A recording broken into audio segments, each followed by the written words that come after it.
So first chapter was Lucy going into the wardrobe. Second chapter is what Lucy found there. So I'm going to read it straight through.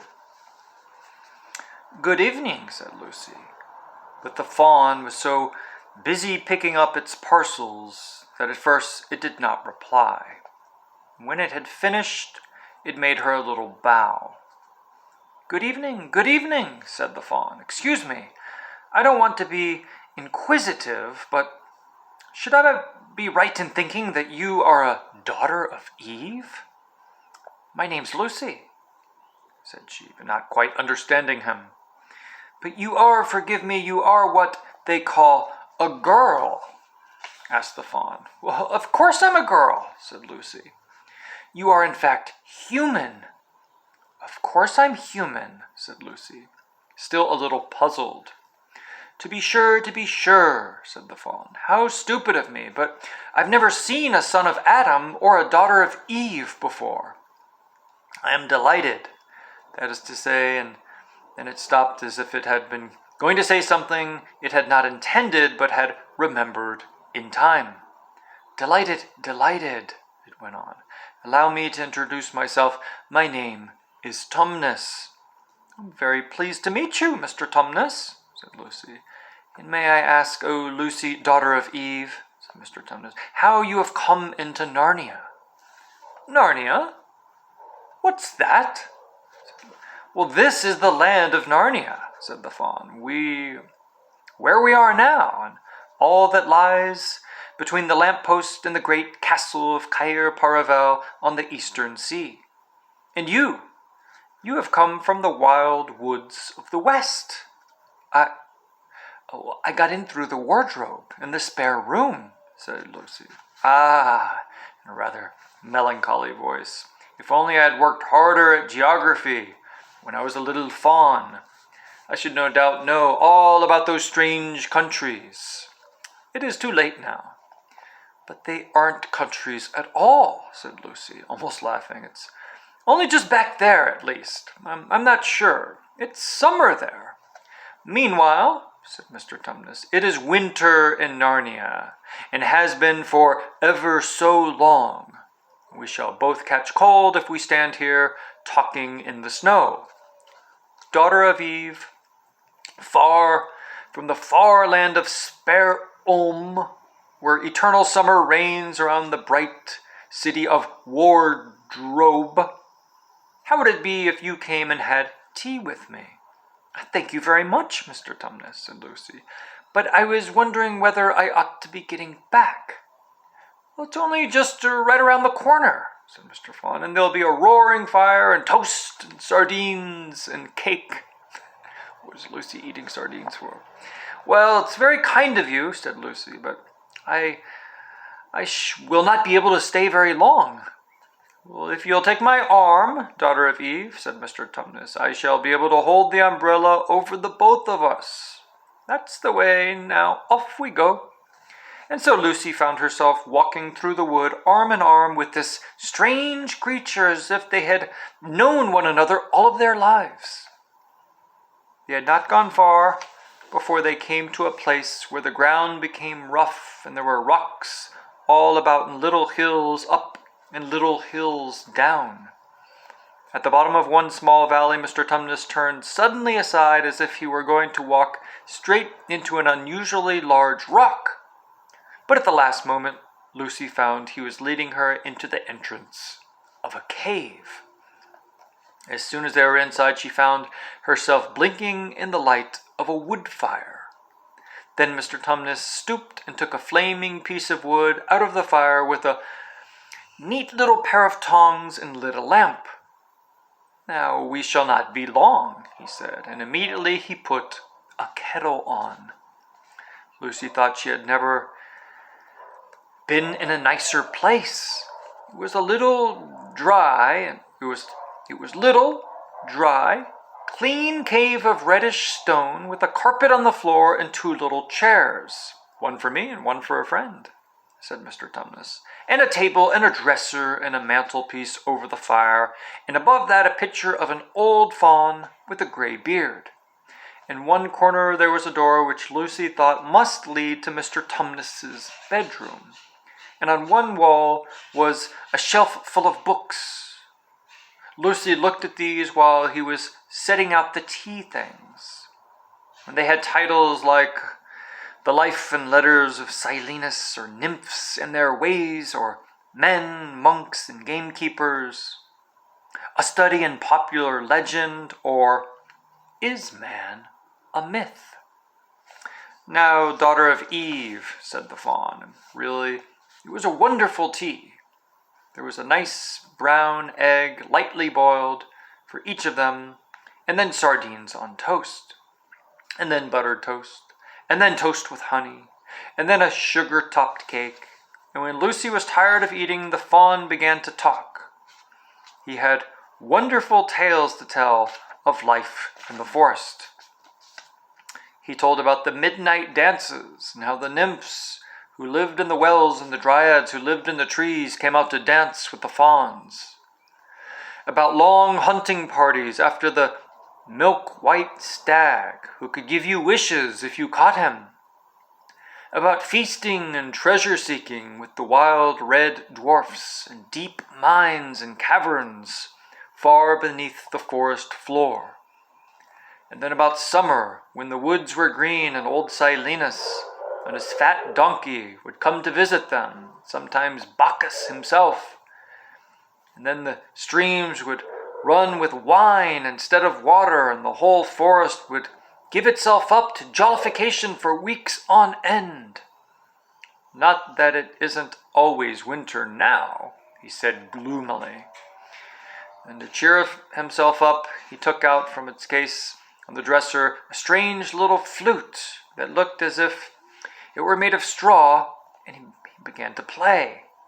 And the tune he played made Lucy want to cry and laugh and dance and go to sleep all at the same time. It must have been hours later when she shook herself and said, "Oh, Mr. Tumnus, I'm so sorry to stop you, and I do love that tune, but really, I must go home. I only meant to stay for a few minutes." "Well, it's no good now, you know," said the fawn, laying down its flute and shaking its head at her very sorrowfully. "No good?" said Lucy, jumping up and feeling rather frightened. "What do you mean?" "I've got to go home at once. The others will be wondering what has happened to me." But a moment later she asked, "Mr. Tumnus, whatever is the matter?" For the fawn's brown eyes had filled with tears, and then tears began trickling down its cheeks, and soon they were running off the end of his nose, and at last it covered its face with its hands, and he began to howl. "Mr. Tumnus, Mr. Tumnus," said Lucy in great distress. Don't. What is the matter? Aren't you well? Dear Mr. Tumnus, do tell me what is wrong." But the fawn continued sobbing as if his heart would break. Even when Lucy went over and put her arms round him and lent him her handkerchief, he did not stop. He merely took the handkerchief and kept on using it, wringing it out with both hands whenever it got too wet to be of any more use, so that presently Lucy was standing in a damp patch. "Mr. Tumnus," bawled Lucy in his ear, shaking him, "do stop! Stop it at once! You ought to be ashamed of yourself. Great big fawn like you. What in the world are you crying about?" Oh, sobbed Mr. Tumnus. "I'm crying because I'm such a bad fawn." "Well, I don't think you're a bad fawn at all," said Lucy. "I think you're a very good fawn. You're the nicest fawn I've ever met." Oh, you wouldn't say that if you knew," replied Mr. Tumnus between his sobs. "No, I'm a bad fawn. I don't suppose there ever was a worse fawn since the beginning of the world." "Well, what have you done?" asked Lucy.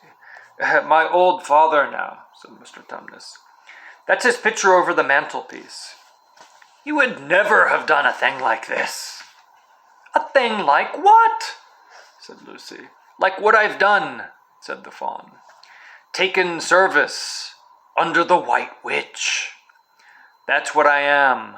I'm in the pay of the White Witch. Well, the White Witch? Who is she? Why, it is she that has got all Narnia under her thumb. It is she that makes it always winter. Always winter and never Christmas. Think of that. How awful, said Lucy. But what does she pay you for? Well, that's the worst of it, said Mr. Tumnus with a deep groan. I'm a kidnapper for her. That's what I am. Look at me, daughter of Eve. Would you believe that I'm the sort of fawn to meet a poor innocent child in the wood, one that has never done me any harm, and pretend to be friendly with it, and invite it home to my cave, all for the sake of lulling it asleep, and then handing it over to the White Witch? No, said Lucy, I'm sure you wouldn't do anything of the sort. But I have, said the Fawn. Well, said Lucy rather slowly, for she wanted to be truthful and yet not be too hard on him. Well, that was pretty bad. But you're so sorry for it that I'm sure you will never do it again. Well, daughter of Eve, don't you understand? Said the Fawn. It isn't something that I have done. I'm doing it now at this very moment. What do you mean? Cried Lucy, turning very white. You are the child, said Tumnus. I had orders from the White Witch that if ever I saw a son of Adam or a daughter of Eve in the wood, I was to catch them and hand them over to her. And you are the first I've ever met. And I've pretended to be your friend, asked you to tea, and all the time I've been meaning to wait till you are asleep, and then go and tell her. Oh, but you won't, Mr. Tumnus, said Lucy. You won't, will you? Indeed, you really mustn't. And if I don't, said he, beginning to cry again, she's sure to find out. And she'll have my tail cut off, and my horns sawn off, and my beard plucked out. She'll wave her wand over my beautiful cloven hoofs, and turn them into horrid solid hoofs like a wretched horse's. And if she is extra and specially angry, she'll turn me into stone, and I shall be only a statue of a fawn in her horrible house until the 4 thrones at Cair Paravel are filled.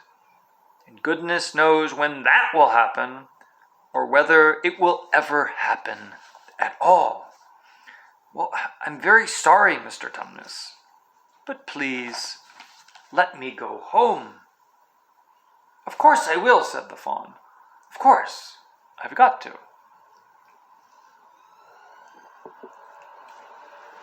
I see that now. I hadn't known what humans were like before I met you. Of course, I can't give you up to the witch. Not now that I know you. You must be off at once. I'll see you back to the lamppost. I suppose you can find your own way from there back to Spare or Wardrobe. Well, I'm sure I can, said Lucy. We must go as quietly as we can, said Mr. Tumnus. The whole wood is full of her spies. Even some of the trees are on her side. They both got up and left the tea things on the table, and Mr. Tumnus once more put up his umbrella and gave Lucy his arm, and they went out into the snow. The journey back was not at all like the journey to the Fawn's Cave.